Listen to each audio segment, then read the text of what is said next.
گفتگوهای امروز ما مجموعه گسترده‌ای از همکاری‌های اقتصادی، سیاسی، فرهنگی، منطقه‌ای و بین‌المللی رو باید ریزه‌کاری‌ها مورد توافق قرار بگیره.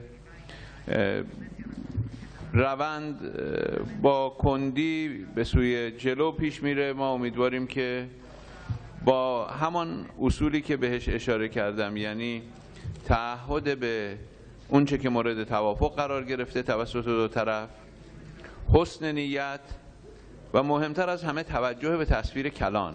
Anche col ministro Zarif abbiamo concordato di riprendere la cooperazione su un tema importante come l'ambiente.